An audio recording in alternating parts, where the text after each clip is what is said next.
অভ্যন্তরে স্বাধীনতাকামীদের তৎপরতা, বাইরে প্রতিবেশীদের সাথে খারাপ সম্পর্ক। পার্শ্ববর্তী দেশ ভারত এখন উভয় সংকটে আছে। প্রতিবেশী দেশগুলোর কাছে দিনকে দিন ভারত চক্ষুশূলে পরিণত হচ্ছে। শেখ হাসিনা ক্ষমতা হারানোর পর থেকে নানা ইস্যুতে বাংলাদেশের সাথে দেশটির সম্পর্কের অবনতি স্পষ্ট হয়েছে। এছাড়া চীন ও পাকিস্তানের সাথে আছে চিরবৈরিতা।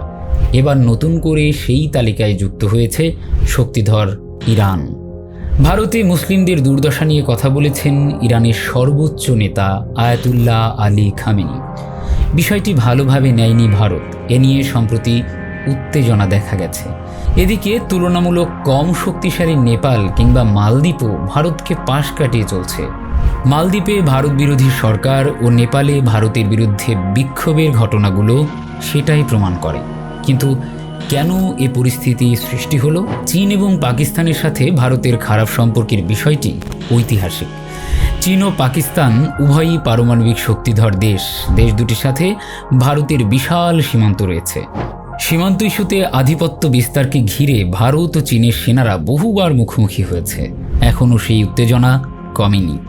এদিকে পাকিস্তানের সাথে কাশ্মীর ইস্যুতে দীর্ঘদিন ধরে ভারতের খারাপ সম্পর্ক।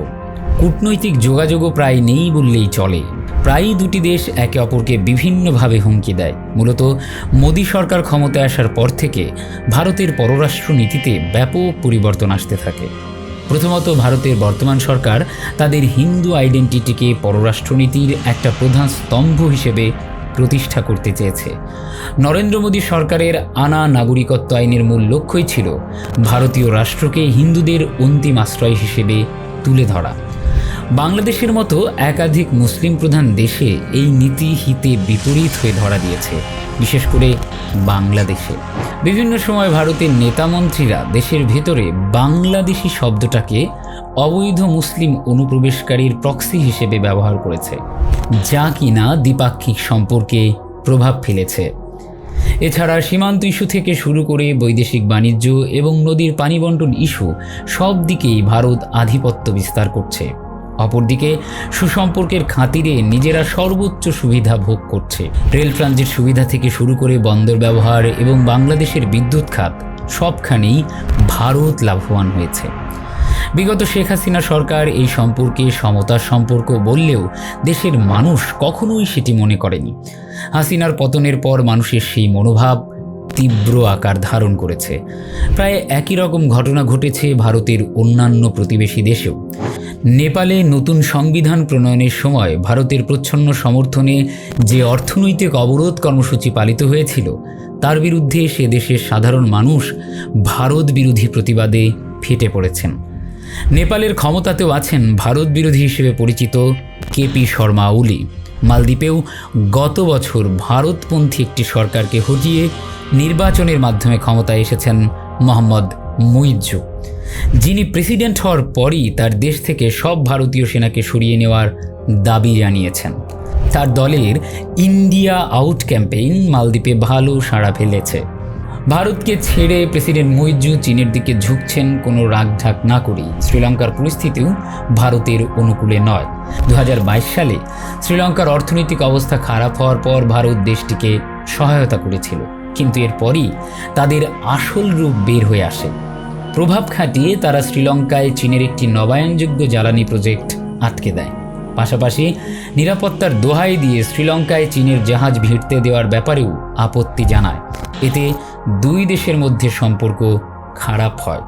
এরপর মোদী সরকার গত নির্বাচনের আগে শ্রীলঙ্কার কাচাথিবু দ্বীপকে নিজেদের দাবি করলে এ সম্পর্কের আরও অবনতি হয়।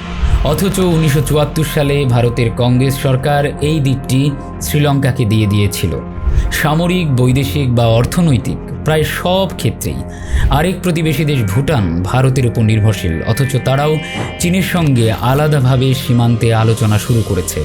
কূটনৈতিক সম্পর্ক স্থাপনে তারা চীনের প্রস্তাবকে সরাসরি নাকচ করে দেয়নি। এছাড়া আফগানিস্তান ও মিয়ানমারে যারা এখন ক্ষমতায়, তাদের সঙ্গেও ভারতের সম্পর্ক ভালো, একথা জোর দিয়ে বলা যাবে না। এর মধ্যে আফগানিস্তান সরকারের সাথে ভারতের এখনও পূর্ণ কূটনৈতিক সম্পর্ক স্থাপিত হয়নি। অন্যদিকে মিয়ানমারে চলেছে অস্থিরতা। সেখানে বিভিন্ন খাতে ভারতের শত শত কোটি টাকার বিনিয়োগ এখন প্রবল অনিশ্চয়তার মুখে পড়েছে। গত এক দশকে প্রতিবেশী দেশগুলোর সরকার নিজেদের স্বার্থে ভারতের প্রতি খুবই বন্ধুত্বপূর্ণ ছিল, কিন্তু এসব দেশের সাধারণ মানুষ ভারত বিরোধিতায় ফুঁসেছে, যার প্রতিফলন বাংলাদেশ, নেপালে এবং মালদ্বীপে স্পষ্ট হয়েছে। কিন্তু স্থিতিশীলতা বা গণতন্ত্রের কথা বলে ভারত কখনো এসব দেশের মানুষের ক্ষোভ বা উষ্মাকে গ্রাহ্য করতে চায়নি। বলা যায় এটাই তাদের জন্য কাল হয়ে দাঁড়িয়েছে, আর সেই ফল এখন ভারতকে বেশ ভোগাচ্ছে।